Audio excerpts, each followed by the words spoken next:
थाना मामला। लॉकडाउन रे पुलिस जनसाधारण बल प्रयोग कर मिंजास कमिबार ना धरुना साधारण लोक माड़ मारिबा अभियोग पर सांबादिकों को माड़ मारा घटना चर्चार कारण होइतिला। एही घटना थमी नथिबा बेले विचार विभागीय अधिकारी को सर्वसाधारण दुर्व्यवहार प्रदर्शन करा जायतिला। एहाकु नै विचारपति ग्रहण रे प्रतिक्रिया प्रकाश पाइबा परे संपुक्त पुलिस अधिकारी को अन्यत्र बदली करा जायतिला। किंतु टाउन थाना पुलिस रो स्वभाव रे परिवर्तन आसी पारि नथिला। एही घटना ठीक 2 दिन पर केन्दुझर सहर रो जनगहलीपूर्ण लावण्य छक निकट में जन वकिल निज महकिल निकट को आसुथिबा बेले छकरे थिबा टाउन थाना पुलिस पक्षरु आक्रमण होइतिबा अभियोग होइछि। Ratiranjan Behera advocate district bar association Keonjhar आज 6:30 समय मोर गोटे क्लाएंट तार अर्जेंट मैटर मत फोन कला। यही समय मु 6:30 बेलू मो घर कोर्ट को आसुली।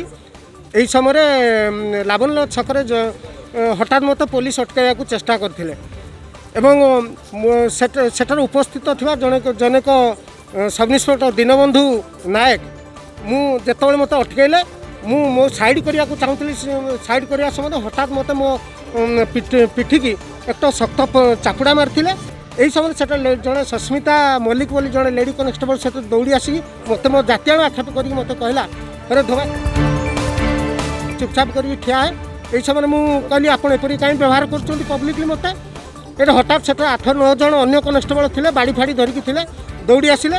मो ऊपर पकेटू 3टा 500 टंकिया नोट थिला 1500 टंकिया छड़े नेले एवं मत जनक किए जन भितर किए जन मो कान में बंधुक लगेला मुझे जानीपारि ना। ये मुझे पार्टी कर मोर जड़े कलिग्स बिरंजन महापात्र जाऊे से मत उद्धार कर उद्धार कर मुझे टाउन थाना एतला देछि।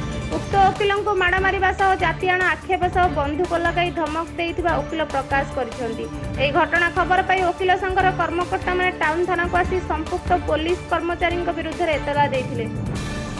थाना पक्षरु कार्यानुष्ठान ग्रहण न कले वकिल संघ पक्षरु आंदोलन को जोरदार करा जिवो बोली चेतावनी दिया जायछि। एहाकु नै आज अनुष्ठित हेबाकु थिबा वकिल संघर साधारण परिषद बैठक रे आलोचना पर परवर्ती कार्यानुष्ठान संपर्क रे स्थिरीकृत हेबो बोली प्रकाश करा जायछि। आशीष चक्रवर्ती आईनजीवी केन्दुझर जिला वकिल संघ आमे संध्या समय वकिल बंधु माने एकाठी थिलु।